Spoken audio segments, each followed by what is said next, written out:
Yeah, get it on. Hey, welcome back to He Said, She Said podcast with me, Steve Dragon Bale, and Liz Phoenix Gassett. That's right. Phoenix and the Dragon, The Light in the Dark, watched by Tailwind Nutrition, Phoenix Dragon, Precision Coaching. That's us. Right there. How's it going, team? Like today, we've got so lots of things we want to talk about. What do you want to say, Phoenix? Well, the video is massively lagging. It's okay. I like it like that. I think it's funny. Let's keep it like that. All right, good. I'll be off it in a minute. Today we're going to talk about the weekend's event, which was Trust House Series, North Island Series Race 3, which I rode badly, and Liz was team manager for. Mm-hmm.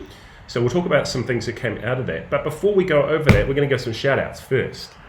Shout out to, first George Jorge Sandoval, who's the guy who runs these races, because he got a community award for services to sport for the last 30 years on the weekend, and he was appreciative about that on the in the prize giving afterwards. So that was nice. And he dedicated it to all the riders and all the people that were supporting there, and he does it from a place of love and dedication to the sport and to the people who are there. And it was really quite humbling, actually. It was.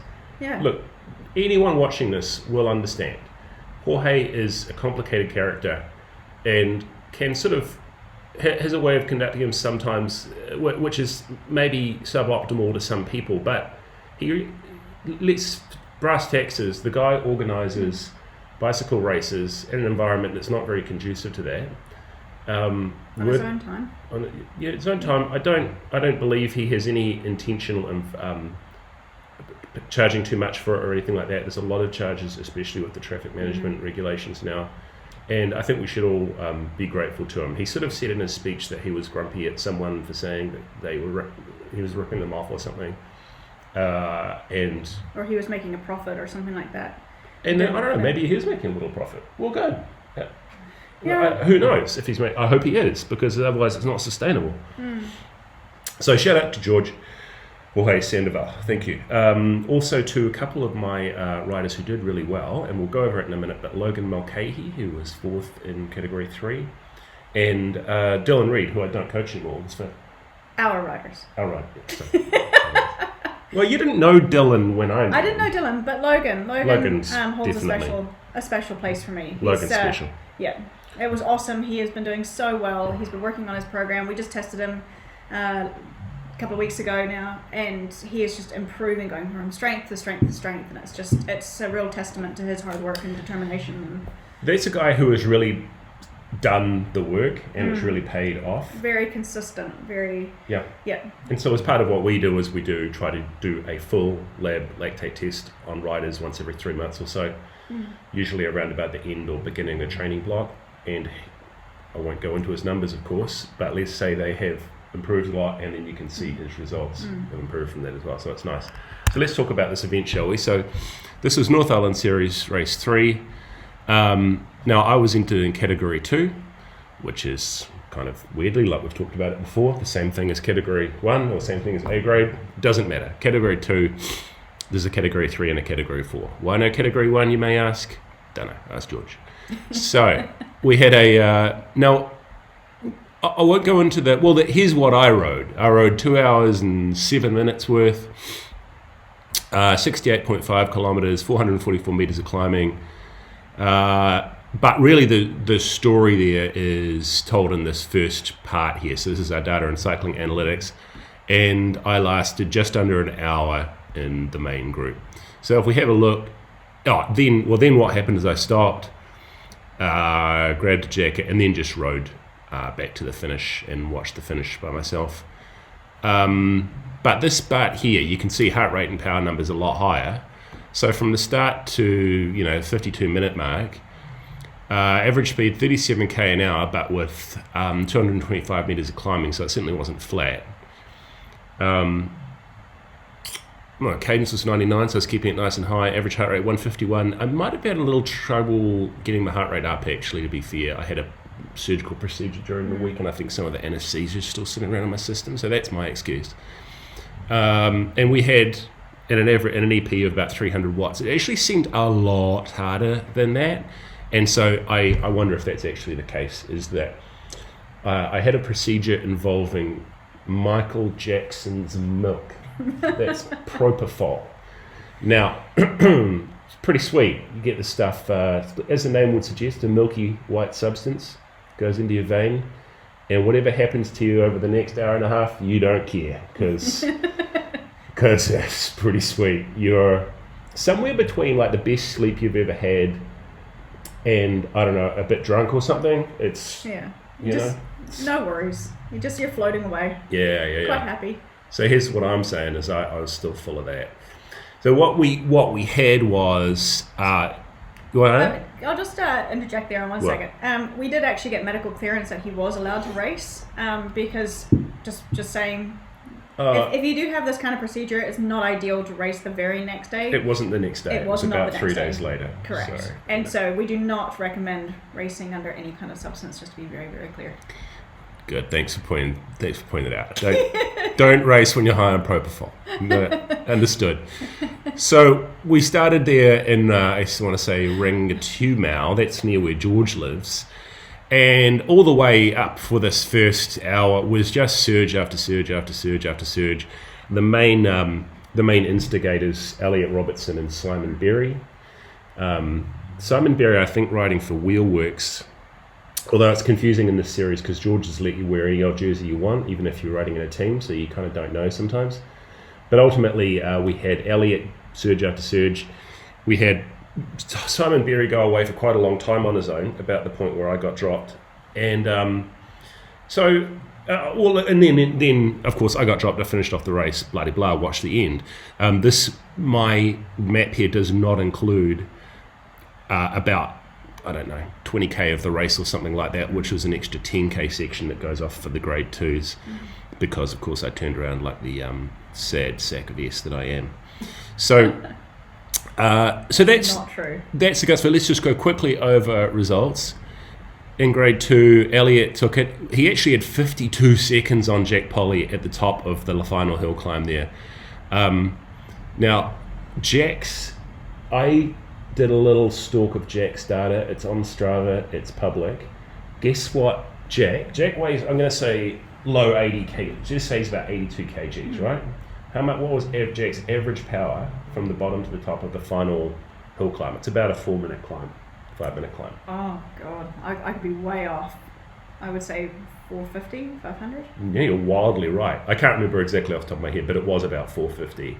And then he's still able to sprint, might even be more than that, 460 or something, and then he's able to sprint. That's just...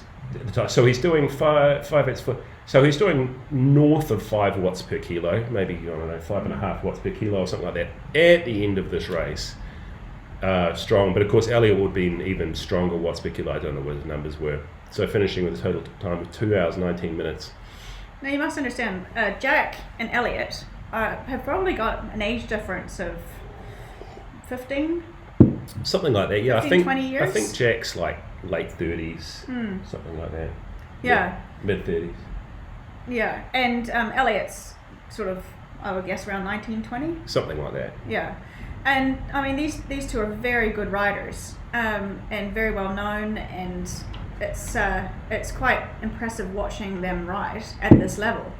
But I want to get into this a little bit later on, but when you do have a group like this, you've got this massive age difference. You've got lots of different weight differences, lots of different training backgrounds, and people are all coming together versus, say, if you have a pro team and you're all training for the one race, you're all relatively the same size, relatively the same age, that kind of thing. So just how does that work into the race as well? But we can come back to that after. We'll come back to that. It doesn't really change much apart from the simple fact that, generally speaking, you come into your sporting prime in just about any sport.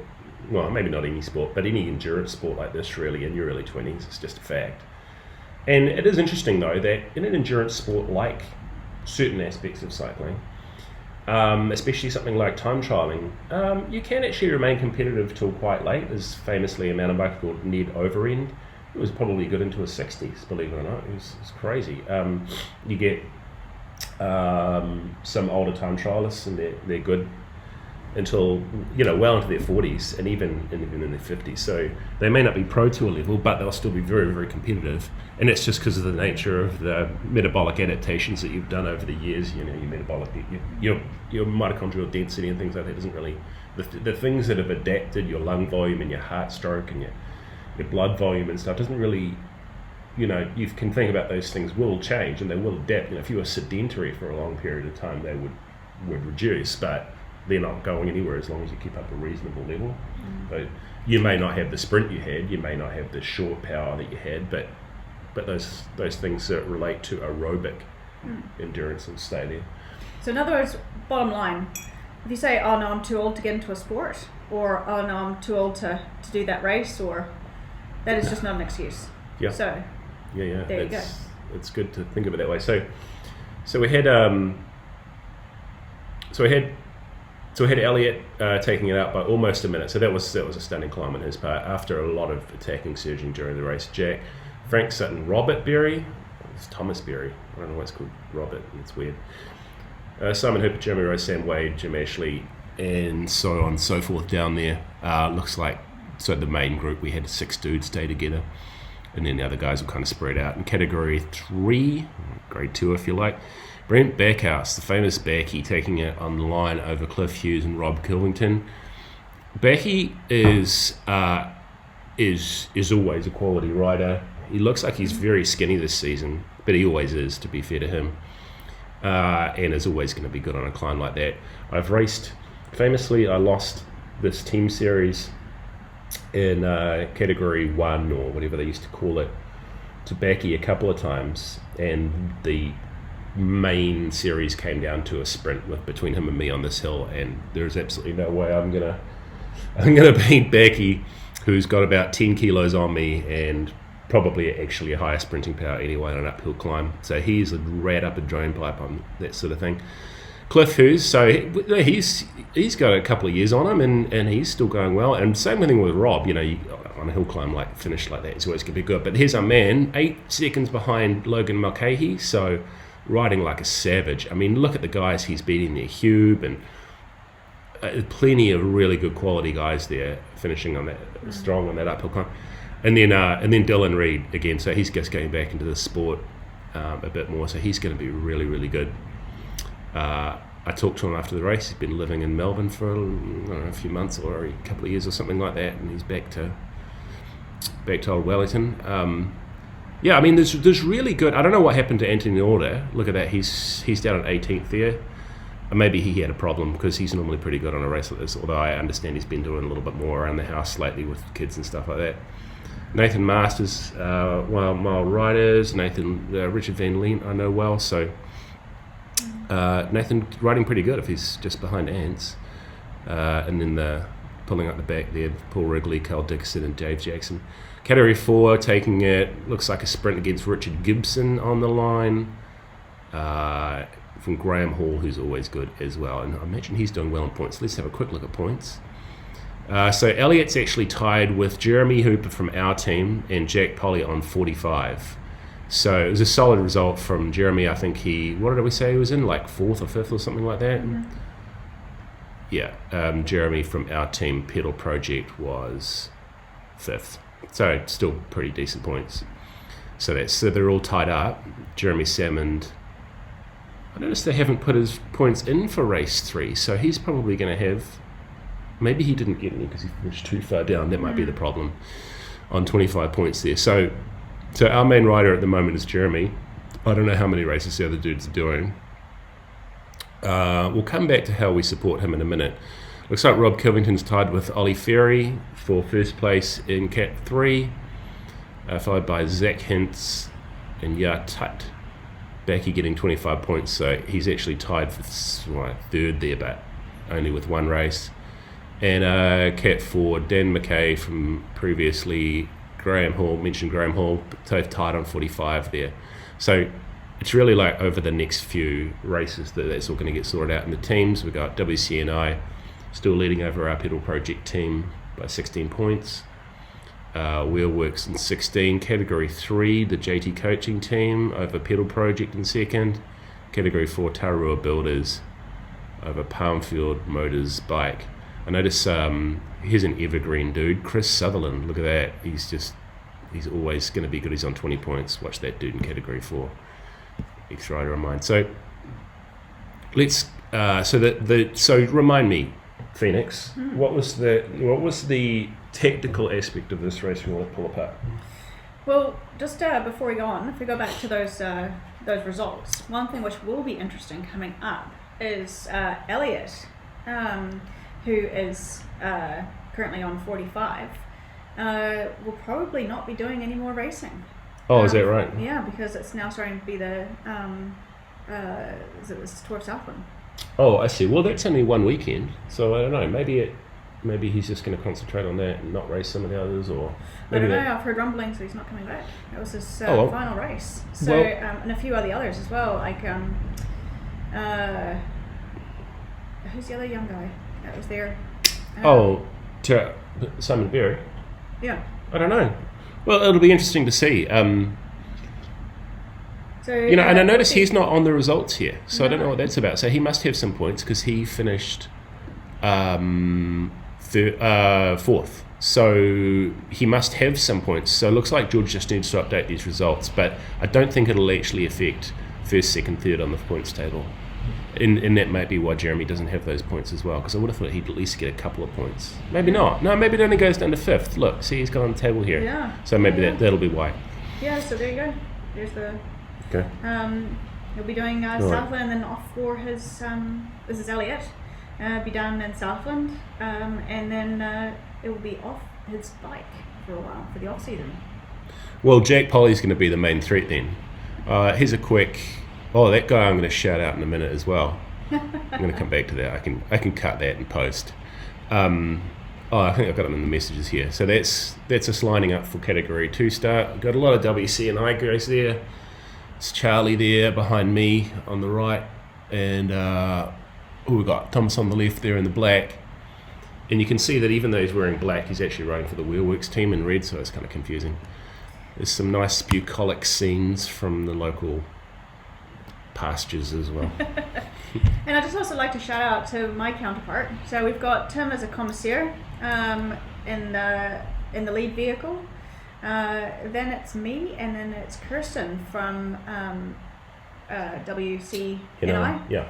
And we have a lot of laughs together, the three of us. We've been doing this now for the last few years, and there's a lot of discussions. At one point, we had the discussion last week for the last podcast about the little baby chickens, ducklings going across the road and causing a bit of a crash.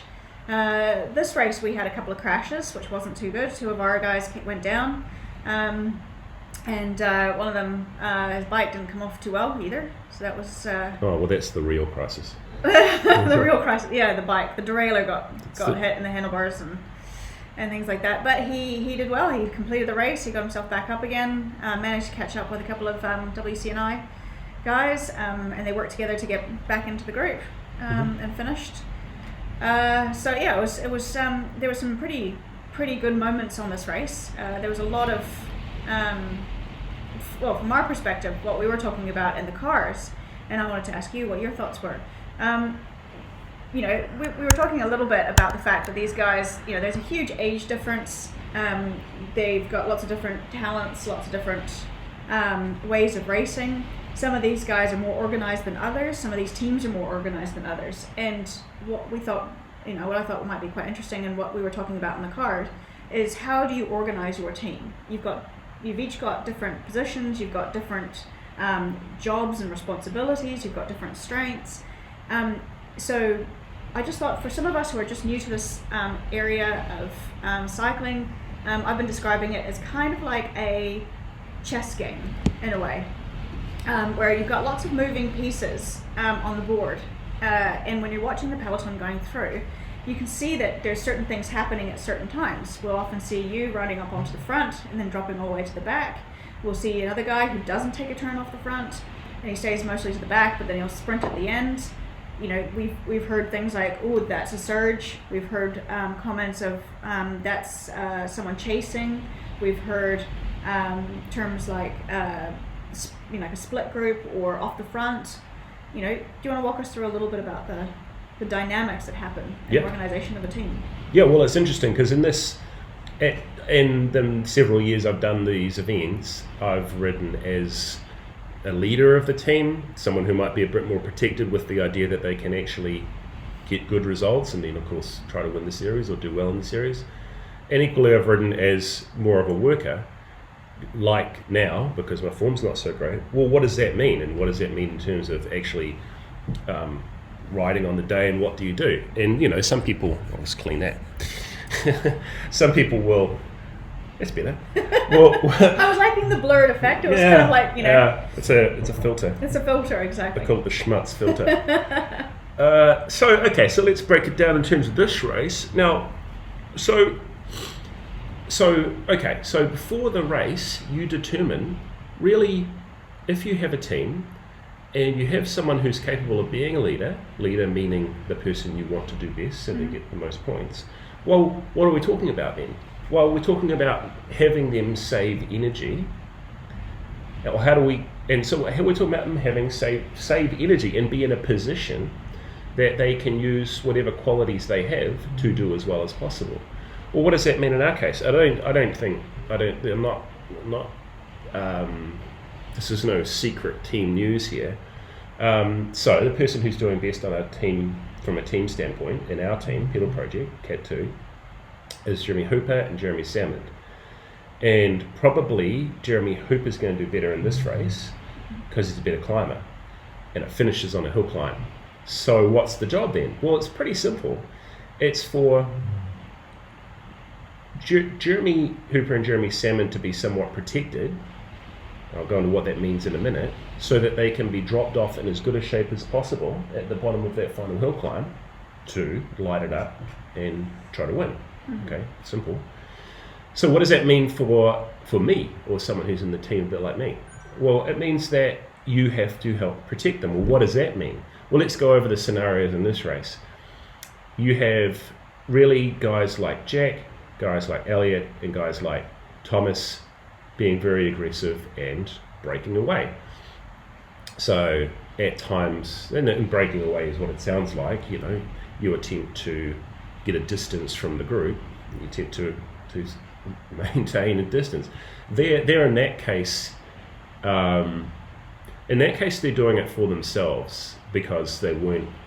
Sometimes you'll attempt to do a breakaway like that to force other teams to work to bring you back, so someone who's in the group can save energy and be brought back up, and so you're reducing the energy of the other teams at the expense of yourself, of course. But if you're low on points, that might not matter. But in this case, they were trying to break away so they could stay away by themselves, and they're so strong that they were doing this relatively early in the race. So, and that's just they had a lot of horsepower. So what does that mean for me? So I am in the group with Jeremy Hooper and some of my other riders who are doing well, Jeremy Salmond. Okay, so what does it mean I'm supposed to do? Well, I'm supposed to, number one, pay attention. So that means you can't really be sitting down the back of the group, unless you're wasted and you're just hanging on, which sometimes I was. It's a shitty video, I'll turn it off. So that happens, and if you're munted and you're just on the limit and you're eating stem, then you, what? Is it still recording? Yeah.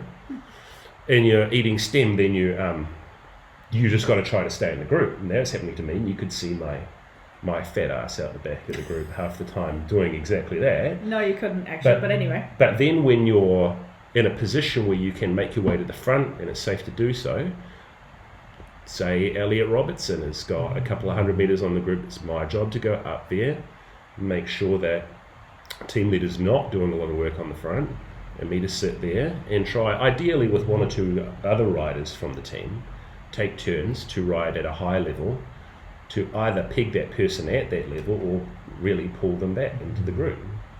So what is the advantage, just if you go back for a few minutes, you say sometimes you do it as a group, and the person who's trying to, they get the pace on and bring the group forward.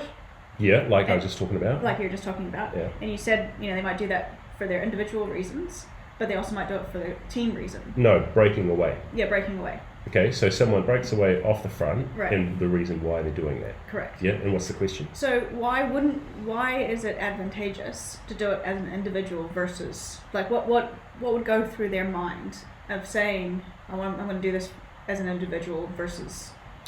Lots of things. Probably you notice, well, that's a great question, actually.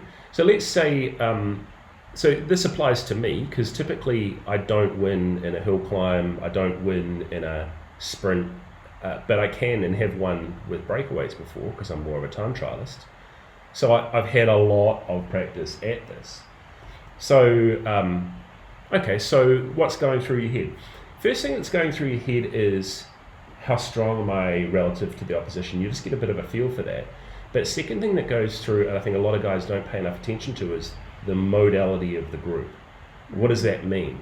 Well, what it really means is kind of like, how does the group respond if you do make an attack? I have a move, which is the world's, I'm going to call it the world's softest, most boring type of breakaway, which is where you kind of just roll off the front. You're not really doing some kind of like massive sprint. You just roll off the front and you maybe get 50 meters in the group and you just look around and see how they're reacting. And it's weird. I can't really tell you. Some races, the group's very responsive and the teams are very organized. They see that they shall go on the front, just like I was talking about, to bring you back. Other races, less organized, maybe lower level races, guys look around and they will look at someone else to do all the work. They want other stronger riders in the group to do all the work to pull it back. And if you leave that long enough, the longer you leave that, the longer you leave that, the longer you leave that, the more chance you have of staying away. Because let's say I'm 100 meters up the road, I'm not really gaining much. It's entirely possible that one or two of the other stronger riders will get together and shut that break down lickety-split. But let's say I'm actually like 500 meters up the road, or maybe I go around a couple of bends and so you can't actually see me anymore. There's no team radios, so you don't really know how far the guy is.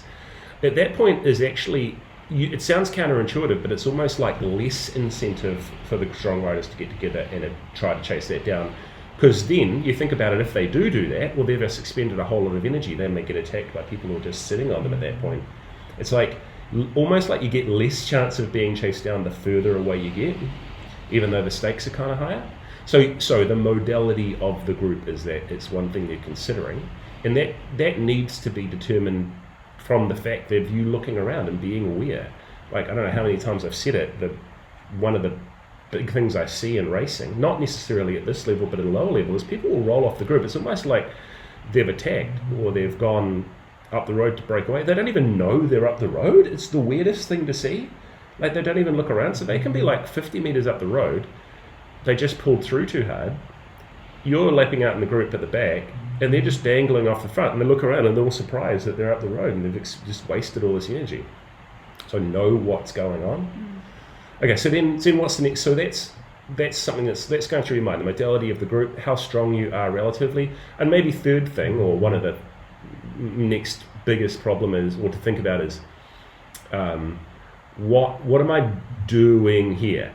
So it might be, and you know, I've been in this position as well, that you might want to have in a great breakaway up the road and one of the teams is not represented. So, and why does that matter? Well, because that means that the onus is on that other team to do the work to pull you back. And because they don't want you to go up the road and win and get the points, in the meantime, your team leaders can hang back, let that other team do the work to pull you back. So you've just forced the other team to do a bit of work. Alternatively, I mean, so there's a sort of a strategic sort of implication for why you might do a breakaway up the road, either by yourself or with someone from another team. Or as simple as, you know, you might want to actually be strong enough to win it. And like, these breakaways were early on Sunday. They were like in the first few Ks.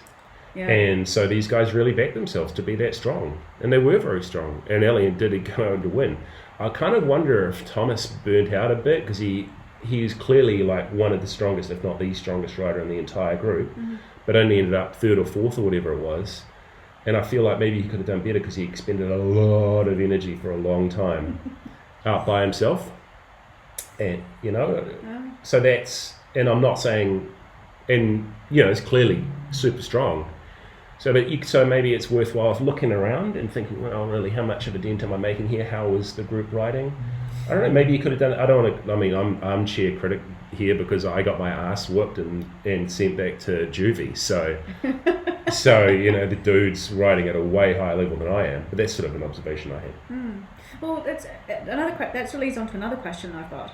When you're saying that the group works together to chase them down, one of the things that I had my son with me, and he said, you could see that we were traveling at one point at sort of 45 k's an hour on the flat, and some of the guys in the back were hardly pedaling. They were coasting at some points, but the guys at the front were pedaling hard. So when you're chasing someone down, you're working as a group or as a team to bring in that breakaway to close the gap. Can you tell us a little bit about how does that dynamic work, and why is it that if you work in a group like that, it is easier to chase down? Well, it's aerodynamics. Yeah. So it's totally aerodynamics. So everyone understands the fact of if you're on the front, and if you're on the front, well, you have a lot more air resistance. Okay, noted. And if you're behind that, the true saving, let's assume zero wind speed, is about 30%, and I've tested this. Me and my old rider Stephen O'Keefe used to go out all the time and mess around with this, and we'd control for weight and all this sort of stuff, and it always comes out to about 27% power savings and I think we normalised it at 40 or 35k an hour or something like that. So you're saving roughly a third energy just sitting behind, but then it's even more pronounced. So you can imagine, say there's a group of 30 dudes, and it's kind of like they're almost a little bit of a V formation, or you're somewhere in the middle of that group, you're probably more than 50% saving. So the dude on the front could be maybe even like 60, 70%, it's that much. Wow. So you could have a dude on the front doing 450 watts, and I don't know, what's half of that, 225? You could just be humming along just over 200 watts sitting in the middle of the group there. No problem. And that's why, and there's almost even more pronounced. It's not really all because you're not in the wind. It's almost like there's the fact that there's a group there, but you get a air resistance saving from riders behind you just as you do in front, not as much. That's why, by the way, the UCI banned following vehicles following too close to time trialists in the World Tour, because what they figured out that if you can load up your follow vehicle, say you're following Filippo Ganna and he's honking down the road at 50k an hour, if you fill up your follow vehicle with bikes on top, so you're making it as big as possible, and you follow him within about 10 meters, you reduce the air density such that he will get a bit of a power boost out of that, or effectively, not power boost, but even if he's behind him. Yeah, absolutely. So that's an interesting fact of aerodynamics. So they made it a minimum distance rule to rule that out.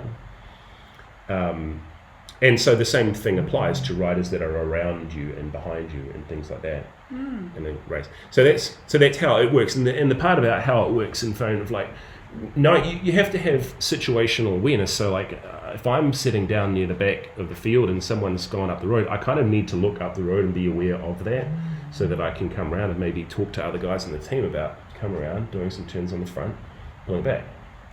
That's amazing. So one thing for our listeners, we will be doing a podcast about aerodynamics and the physics around it and things like that, because there's been a lot of questions about how does this work, and can we show people about it? Can we show a model? How do we look at our riders with their aerodynamics? What's it like for time trialists? Different positions, some of the new UCI rules around bars and hand positions. Just little things like that. There's been a lot of discussion around it. There was a new, I think, Garmin device just dropped. Could be wrong on the Garmin part. I think it's in beta testing now. There was some photos leaked online. It has essentially a built-in aerodynamic sensor. Wow. And that's big news, because if it's like Garmin, you know that it would have had a lot of testing. And this is so aerodynamic testing and pitot tubes and devices that can tell you real-time CDA is something that's kind of been the holy grail of the industry for the last few years, and it's really hard to get right.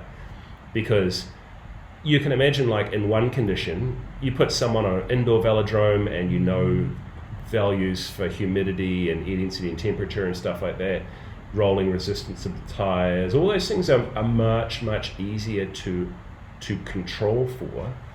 But so that's one thing. You get someone out in the real world on various different, I mean, you think about riding down a road, well, there can be different rolling resistance as you go along, because coarse chip, fine chip, tarmac, there can, of course, the wind comes and goes, comes from the back, comes from the front, comes from the side. There's probably humidity and temperature varies as you go along. That's all going to affect determination of your real-time CDA values.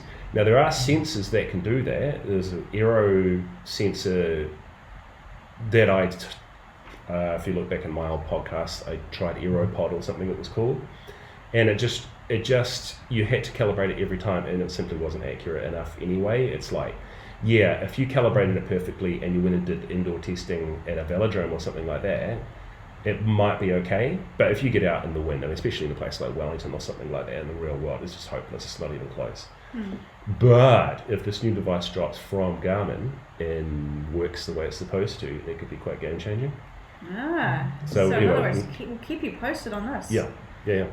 So that's the nature of that race and breakaways and things. Did you have any other questions about it from the soigneur / team manager / snack provider standpoint? Well, as a snack provider, yes, I'd actually like people to tell me what they want in terms of snacks. It's it's very crucial. You're too nice. Well, no, it's very crucial at the end because apparently I failed on this one. I just bought cans of Coke and that was fine. Yeah, but the other team, they bought the good stuff. There's what do you mean? Oh yeah, they were WCNI. Yeah, they're upping their game. There was even talks of portable barbecues coming next time. Shit. And okay. So I've got to up my game on this. I failed your team. I failed our team miserably. I should have been the one with our barbecuing background. We should bring barbecue and IPAs next time, yeah, exactly. So we can outdo WCNI. You're right. Now, in saying that, the team manager, WCNI, they did do one thing which was a bit of a crucial error. They forgot the limes with the lemons for the Coronas. Let's be honest, they're drinking Coronas. I mean, this is suboptimal beer drinking, please be honest. It's barely beer, really, but okay. Look, it's better than a Diet Coke, I'll give them that. Yeah, okay. Hey, it was full sugar Coke. No. Needed the sugar. Oh, was it? It was full sugar, yeah. Jake Polly owes me for saving one for him as well. The lucky last one was there. He was looking for one. He was off talking to someone and I rescued it for him, so I'm a hero. He owes me. Anything else you want to talk about the weekend's event? No. It was awesome to watch them ride. It was a pretty tough course. Again, very rural roads. We had stock on the roads. We had at one point we had a few angry motorists that were there as well, which we had to stop and intervene with. We had the crash and the ambulance crew that was there. Fantastic as always. But yeah, it's actually a bigger event than just going, we're just going to go for a ride on the roads out there. You really do have to keep your wits about you on a lot of different things. There was sightings of some goats that were coming down at one point. It's a effing goat! If you haven't seen that, have a look at that on YouTube. It's quite a good one. Loose chip on the road. There's a lot of road works at the moment that are happening in the area. And that caused a few other riders from other categories to also slip out. Loose chip. That'd be a good name for like a homeless guy on meth, He's lost his house, he's divorced, and he's like he's scraping the bottom of the barrel. His name's Chip. He's fun at a party, but loose chip. Yeah, see, this might be the medication still in the system from last week. And second only the keyless Chuck. All right, so shout-outs to a couple of other... We'll finish off with this. Shout-outs to... I made it big. Jasmine Stevenson, Waka Armour Racer, New Zealand team member extraordinaire. She won the Taupo... There's a Taupo downwind race, so you can see that on the map there. I'm not giving away any team secrets here, I don't think. W6, which...